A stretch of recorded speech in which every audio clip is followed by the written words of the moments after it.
Hello everyone, welcome to Prahi vlogs. ఈరోజు మనం చేసే డిష్ వచ్చేసి అరసెలు ఆంధ్ర స్టైల్లో. దీన్ని చేసే విధానం కూడా చాలా సింపుల్ అండ్ ఈజీ. ఫస్ట్ మనం బియ్యాన్ని నానబెట్టుకోవాలి. మేమైతే 3 kgs బియ్యాన్ని ముందు రోజు నైటే నానబెట్టుకున్నాం. నెక్స్ట్ డే నైట్ మేము ప్రాసెస్ స్టార్ట్ చేసాము. అది మనము మంచిగా గ్రైండ్ చేయాలి ఒకే అటెంప్ట్లో. రెండోసారి ఒకవేళ ట్రై చేస్తే గ్రైండ్ చేయడానికి మంచిగా రాదు. సో ఒకే అటెంప్ట్లో తడారక ముందే మనం మంచిగా గ్రైండ్ చేసి పెట్టుకోవాలి. మేమైతే మిక్సీలో గ్రైండ్ చేసాము. గ్రైండ్ చేసి దాన్ని జల్లెడ పట్టాము. దాంట్లోనే మేము తురుముకున్న కొబ్బరి కూడా యాడ్ చేసాము. అది సపరేట్గా పెట్టుకున్న తర్వాత మనము 3 kgs బియ్యానికి 1.5 kg బెల్లం అండ్ 1/2 kg షుగర్ అయితే యాడ్ చేయాలి. సో యాక్చువల్లీ కొంతమంది 2 kgs కూడా మొత్తం బెల్లం యాడ్ చేస్తారు. కాకపోతే మేము 1/2 kg షుగర్ యాడ్ చేసాము. బెల్లం కూడా మంచి క్వాలిటీ బెల్లం. అండ్ ఇంకొకటి మనము క్రష్ చేస్తున్నప్పుడు కొంచెం బంకగా ఉండాలి బెల్లం అనేది. సో అట్లా ఉంటే మంచిగా అరిసెలు కూడా బాగా వస్తాయి, లేదంటే విరిగిపోతాయి మనం నూనెలో వేయగానే. సో బెల్లం చూస్ చేసుకొని మంచి బెల్లం అనేది సెలెక్ట్ చేసుకోవాలి, అప్పుడే మంచిగా వస్తాయి. మనం నోట్లో వేసుకోగానే షుగర్ లాగా అలా ఉండకూడదు. టెక్స్చర్ అనేది బెల్లం టెక్స్చర్ కొంచెం మంచిగా చూసి మనం సెలెక్ట్ చేసుకోవాలి. ఈ మిక్స్చర్ని బాగా మరిగించాలి. ఈ రెండింటిని మంచిగా మరిగించి మన పాకం అనేది చూసుకుంటూ ఉండాలి. అది ఎప్పుడు పాకం రెడీ అవుతుందో మనకి సరిగ్గా ఐడియా ఉండదు, కాబట్టి అప్పుడప్పుడు కొంచెం ఆ మిక్స్చర్ అనేది వాటర్లో వేసి చూస్తూ ఉండాలి. అది ఎలా తెలుస్తుంది అంటే మనము దాన్ని మిక్స్ చేస్తున్నప్పుడు ఒక రౌండ్గా బాల్ లాగా అవ్వాలి. అది ఇంకా ఫామ్ అవ్వలేదంటే ఇంకా పాకం రెడీ అవ్వనట్టు.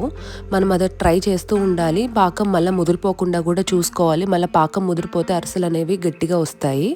సో అలా రౌండ్ ఫార్మేషన్ అట్లా రౌండ్గా వచ్చినప్పుడు మనం ఇంకా స్టవ్ ఇమీడియట్గా ఆఫ్ చేయొచ్చు, లేదంటే పాకం ముదిరిపోతుంది.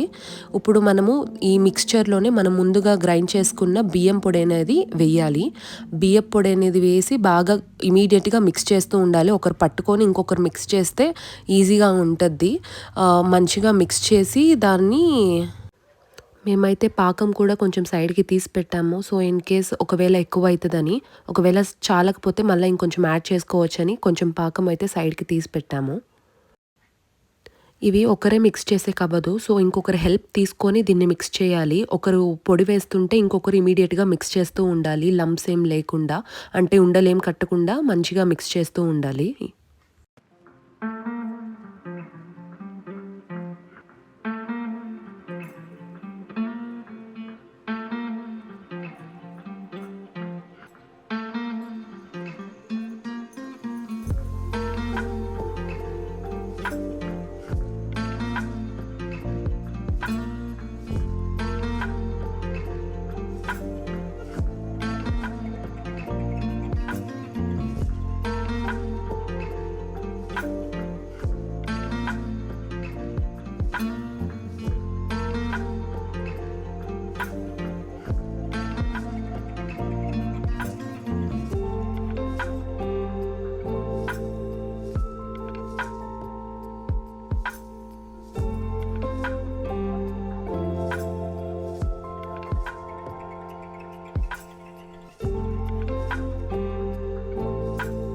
మనకి ఈ కన్సిస్టెన్సీ వచ్చేంత వరకు కూడా మనము మంచిగా మిక్స్ చేసుకుంటూ ఉండాలి.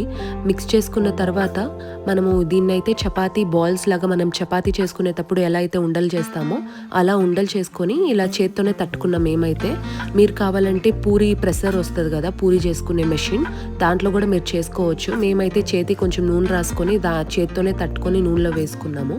నూనెలో వేయగానే మంచిగా పొంగుతున్నాయి.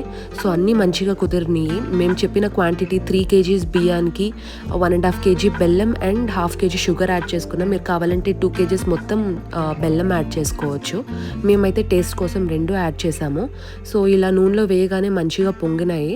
పొంగిన తర్వాత మనం అక్కడే ఆయిల్ అనేది ప్రెస్ చేసి సైడ్కి తీసేయచ్చు. ఆయిల్ అనేది ఇలా కాల్చుకున్న అరిసెలు అనేవి కొంచెం సైడ్లో పెట్టి ఆరనివ్వాలి. ఆరిన తర్వాత స్టోర్ చేసుకుంటే బెటర్. సో ఈ అరిసెలు అనేవి చేయడం చాలా సింపుల్ అండ్ ఇంగ్రీడియంట్స్ కూడా ఎక్కువైతే పడవు. చాలా సింపుల్ ప్రాసెస్, ఎవరైనా ట్రై చేయొచ్చు ఈ సంక్రాంతికి. సో మేమైతే చాలా స్పెషల్స్ చేస్తున్నాము. ఇంకా వీడియోస్ పోస్ట్ చేస్తాను. ఈ వీడియో కనుక నచ్చినట్టయితే ప్లీజ్ లైక్ చేయండి, షేర్ చేయండి, సబ్స్క్రైబ్ చేయండి నా ఛానల్కి. Thank you.